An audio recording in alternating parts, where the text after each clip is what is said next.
Nelle regioni produttrici di seta dello stato indiano del Karnataka, il 12 giugno i bambini marciano sempre a favore dell'infanzia. Tutti gli anni la giornata mondiale contro il lavoro minorile viene festeggiata in grande. Ogni scuola, ogni villaggio e ogni distretto prende parte a questa ricorrenza. Tuttavia, troppo spesso, il messaggio positivo dei manifestanti è soffocato dal continuo ronzio delle bobine di seta. Per generazioni, una grossa parte dell'industria della seta è andata avanti grazie al lavoro minorile. Per le famiglie è una semplice scelta di sopravvivenza. Mio marito ed io avevamo talmente tanti debiti che non riuscivamo neanche a sfamare i nostri bambini. Quindi ho preso i miei bambini sulle ginocchia e ho cominciato a lavorare la seta. Presto i miei 3 bambini hanno iniziato ad aiutarmi, diventando dei bambini lavoratori. Rajam ha lavorato la seta per la prima volta a solo 10 anni e da allora non ha mai più smesso. Non è mai andata a scuola e non ha mai imparato a leggere o a scrivere. Il disagio in cui si trova l'ha costretta a mandare anche i suoi figli a lavorare invece che a studiare, fino a quando un parente non le ha parlato di qualcosa chiamato il gruppo di autoaiuto, Self-Help Group. La sua vita e quella della sua famiglia sono cambiate per sempre. Il Self-Help Group Program, sostenuto dall'ILO e in parte realizzato grazie a un progetto finanziato dall'Italia e dallo Stato del Karnataka, istruisce le madri su come risparmiare e gestire il denaro e sull'imprenditorialità e le buone pratiche nell'industria della seta. Dopo la formazione, il Self-Help Group ha aiutato Rajam a gestire un prestito per avviare un'attività in proprio.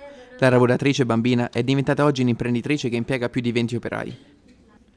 La prima lezione di ogni incontro di gruppi di autoaiuto è su come risparmiare il denaro. Alle madri viene insegnato in che modo mettere da parte piccole quantità di denaro ogni giorno. Le somme risparmiate da ogni gruppo producono un piccolo interesse che aumenta nel tempo.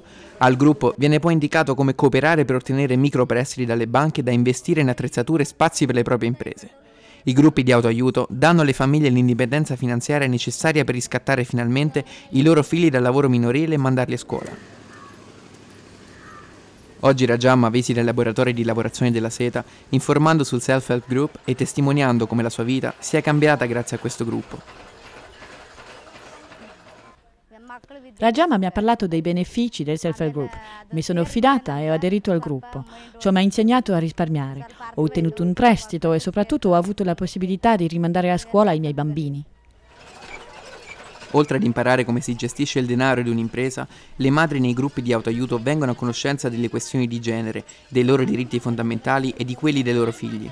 Il progetto ha sviluppato un manuale di formazione che viene utilizzato in tutto il Karnataka.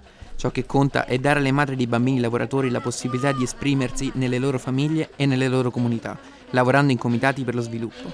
Ancora più importante, il Self-Help Group dà alle madri la possibilità di fare qualcosa per se stesse, perché nessun altro lo farà, che sia un dipartimento governativo o una ONG o leader politici e sociali, nessuno verrà in loro soccorso nel momento del bisogno. Se tutti insieme vogliono farlo e ne hanno le capacità, allora possono riuscirci. Il Self-Help Group insegna loro a fare proprio questo. And self-help group precisely teaches this. Alle donne dico che il Self-Help Group può aiutarle a crescere sia economicamente che come persone. Come me, queste donne avevano difficoltà a mandare i loro figli a scuola, ma ora stanno meglio.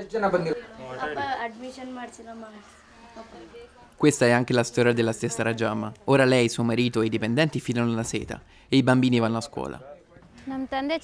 Quando eravamo piccoli, i miei fratelli e io dovevamo lavorare alle bobine di seta. Non potevamo andare a scuola, ma tutto è cambiato dopo che mia madre ha partecipato al Self-Help Group, ha ottenuto un prestito e ha iniziato la sua attività in proprio. Mio fratello maggiore è iscritto a un corso di formazione industriale, mio fratello minore frequenta la terza media e io sono al secondo anno di un corso preuniversitario. Vorrei laurearmi e diventare un insegnante. Nei 3 anni in cui è stato attivo il programma, più di 7.000 madri hanno aderito ai gruppi di autoaiuto e più di 6.000 bambini sono stati sottratti al lavoro minorile e iscritti a scuola. Probabilmente l'impatto più decisivo è stato sulle madri stesse, che hanno così scoperto un nuovo sentimento di orgoglio e di autostima. Ci saranno molte altre marce contro il lavoro minorile nel Karnataka, ma grazie ai gruppi di autoaiuto e alle madri dei bambini lavoratori, il sogno di eliminare il lavoro minorile è sempre più vicino alla realtà.